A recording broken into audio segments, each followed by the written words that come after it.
ಇದು ಸಿಲ್ಕ್ ಬೋರ್ಡ್ನ ಪರಿಸ್ಥಿತಿ ಆಯಿತು. ಇನ್ನು ನಂದಗೋಕುಲ ಬಡಾವಣೆ, ಅಲ್ಲೂ ಕೂಡ ಮಳೆಯಿಂದಾಗಿ ಸಾಕಷ್ಟು ಅವಾಂತರ ಆಗಿದೆ. ನಿನ್ನೆ ರಾತ್ರಿಯಿಂದ ಬಡಾವಣೆಯ ನಿವಾಸಿಗಳು ಪರದಾಡ್ತಾ ಇದ್ದಾರೆ. ನಾಗವಾರ ಬಳಿಯ ನಂದಗೋಕುಲ ಬಡಾವಣೆಯ ಸಿಚುವೇಶನ್ ಇದು. ರಾಜಕಾಲುವೆ ತುಂಬಿ ಮನೆಗಳಿಗೆ ನೀರು ನುಗ್ಗಿದೆ. ರಾತ್ರಿ ಇಡೀ ಅಲ್ಲಿನ ನಿವಾಸಿಗಳು ನಿದ್ದೆಗೆಟ್ಟು ಕಾಲ ಕಳೆದಿದ್ದಾರೆ.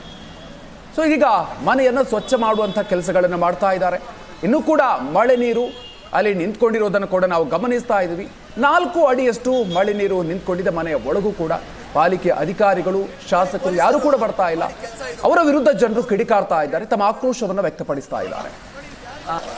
ಬೆಂಗಳೂರಿನಲ್ಲಿ ರಾತ್ರಿ ಇಡೀ ಸುರಿದಂತಹ ಮಳೆಗೆ ಇಡೀ ಜೀವನವೇ ಅಸ್ತವ್ಯಸ್ತವಾಗಿದೆ. ಸಾರ್ವಜನಿಕರು ನಿಜವಾಗ್ಲೂ ಕೂಡ ಪರದಾಡ್ತಾ ಇದ್ದಾರೆ. ಸದ್ಯ ನಾವು ಸರ್ವಜ್ಞ ನಗರ ಕ್ಷೇತ್ರದಲ್ಲಿರುವಂತಹ ನಂದಗೋಕುಲ ಲೇಔಟಲ್ಲಿ ಇದ್ದೀವಿ. ಇಲ್ಲಿ ಯಾವ ರೀತಿಯಾದಂತಹ ಪರಿಸ್ಥಿತಿ ಇದೆ ಅಂತ ನೀವು ನೋಡಬಹುದು. ಸಂಪೂರ್ಣವಾಗಿ ಇಡೀ ಏರಿಯಾ ಜಲಾವೃತವಾಗಿದೆ. ಮುಖ್ಯ ರಸ್ತೆಯಿಂದ ಕೇವಲ 100 ಮೀಟರ್ ಅಂತರದಲ್ಲಿರುವಂತಹ ಪಕ್ಕದಲ್ಲೇ ಇರುವಂತಹ ಒಂದು ಲೇಔಟ್ ಇದು. ಅಂಥದ್ರಲ್ಲೂ ಕೂಡ ಸಂಪೂರ್ಣವಾಗಿ ಅಸ್ತವ್ಯಸ್ತವಾಗಿದೆ. ಶಾಲಾ ಕಾಲೇಜುಗಳು ಕೂಡ ಬಂದ್ ಆಗಿರ್ತಕ್ಕಂಥದ್ದು. ಇವತ್ತಿನಿಂದಲೇ ಈ ಶಾಲೆ ಓಪನ್ ಇತ್ತು ಕೂಡ.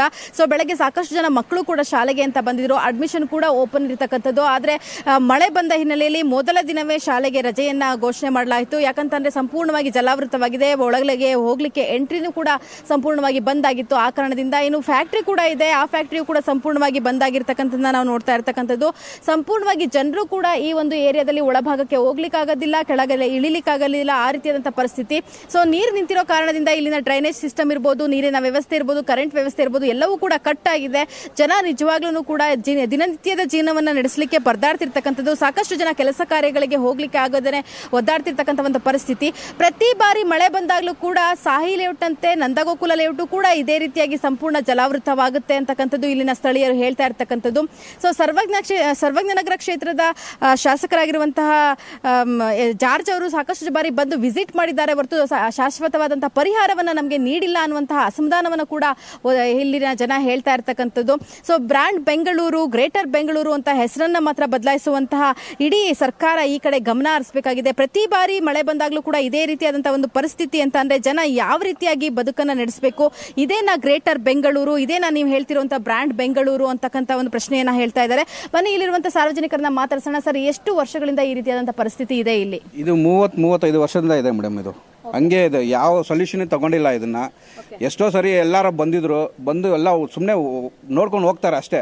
ಆ ಟೈಮ್ಗೆ ಬರ್ತಾರೆ, ಹೋಗ್ತಾರೆ. ಇಲ್ಲಿ ಏನು ಕಷ್ಟ ಇದೆ, ಎಲ್ರಿಗೂ ಜನಗಳಿಗೆ ಏನು ಕಷ್ಟ ಇದೆ ಅದೆಲ್ಲ ಏನು ತಿಳ್ಕೊಳ್ಳಲ್ಲ. ಬಂದು ಸುಮ್ಮನೆ ಅವರು ಅಷ್ಟೇ ಜನ ಬರ್ತಾರೆ, ಅಲ್ಲಿಂದಾನೇ ಹೋಗ್ಬಿಡ್ತಾರೆ. ನೀರು ನೋಡ್ಬಿಟ್ಟು ಅಲ್ಲಿಂದಾನೇ ಹೋಗ್ಬಿಡ್ತಾರೆ, ಒಳಗಡೆನೂ ಬರಲ್ಲ. ನಾವು ಇದು ಮಾಡಿಸಿ ಅವ್ರಿಗೆ ಫೋರ್ಸ್ ಮಾಡಿ ಕರ್ಕೊಂಡು ಹೋಗಿ ಅಲ್ಲಿ ತೋರಿಸಿದ್ವಿ, ಆ ಕಡೆ ಎಲ್ಲ ತೋರಿಸಿದ್ದೀವಿ. ಅದು ಇದೆಲ್ಲ ತೋರಿಸಿದ್ವಿ ಎಲ್ಲ, ಅದಕ್ಕೂ ಏನು ಸೊಲ್ಯೂಷನೇ ಇಲ್ಲ ಮೇಡಮ್. ಸರ್, ಇಲ್ಲಿ ಈ ರೀತಿಯಾದಂತಹ ಪರಿಸ್ಥಿತಿ ಇರ್ತಕ್ಕಂಥದ್ದು, ಮಳೆ ಬಂದ ತಕ್ಷಣ ನಿಮಗೆ ಭಯ, ಆತಂಕ ಸೃಷ್ಟಿ ಆಗುತ್ತೆ ಅನ್ಸುತ್ತೆ. ಈ ಹೆಬ್ಬಾಳ ವ್ಯಾಲಿನೇ ಇದಕ್ಕೆ ಸಮಸ್ಯೆ ಅಂತ ಹೇಳ್ತಾ ಇದ್ರು. ವ್ಯಾಲಿ ಕೆಲಸ ಇನ್ಕಂಪ್ಲೀಟ್ ಆಗಿರೋದು ಇದಕ್ಕೆ ಮುಖ್ಯ ಕಾರಣ. ಇದು ಎಲ್ಲಿಂದ ರಾಜನಕುಂಟೆಯಿಂದ ಬರುವ ನೀರು, ಮತ್ತಿಕೆರೆ, ಯಶವಂತಪುರಂ, ಈ ಸುತ್ತಮುತ್ತ ಇರೋ ಎಲ್ಲ ನೀರು ಈ ಕಡೆನೆ ಹೆಬ್ಬಾಳ ವ್ಯಾಲಿಯಲ್ಲೇ ಪಾಸ್ ಆಗಬೇಕು. ಇದು ಹೀಗೆ ಹೋಗಿ ಗೆದ್ಲಳ್ಳಿ ಅಂತ ಬರುತ್ತೆ. ಗೆದ್ಲಳ್ಳಿ ಹತ್ರ ಹೋಗಿ ವೈಡ್ ಆಗಿರೋದು ಬಾಟಲ್ ನೆಕ್ ಆಗುತ್ತೆ. ಸೊ ಅದರಿಂದ ನೀರು ಪಾಸ್ ಆಗದೆ ಈ ತರ ರಿವರ್ಸ್ ಆಗ್ತಾ ಇದೆ ಪ್ರತಿ ವರ್ಷ. ಇದು ಅಲ್ಲೊಂದು ರೈಲ್ವೆ ಟ್ರ್ಯಾಕ್ ಪಾಸ್ ಆಗುತ್ತೆ, ಅದ್ರ ಕೆಳಗಡೆ ಬಂದ್ಬಿಟ್ಟು ಸಫಿಶಿಯೆಂಟ್ ಆಗಿ ಓಪನ್ ಇಲ್ಲ ಹೋಗೋದಿಕ್ಕೆ.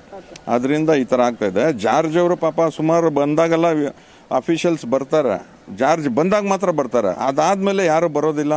ಏನ್ ಅನಾಹುತ ಇಲ್ಲಿ ಆಗ್ತಾ ಇದೆ, ಅದಕ್ಕೆ ಏನ್ ಸೊಲ್ಯೂಷನ್ ಅಂತ ಯಾರು ಅದನ್ನ ಕೇರ್ ತಗೊಳ್ತಾ ಇಲ್ಲ. ಕ್ಯಾಮರಾ ಪರ್ಸನ್ ಪ್ರತಾಪ್ ಜೊತೆ ರಕ್ಷಾ, ಏಷ್ಯಾನೆಟ್ ಸುವರ್ಣ ನ್ಯೂಸ್, ಬೆಂಗಳೂರು.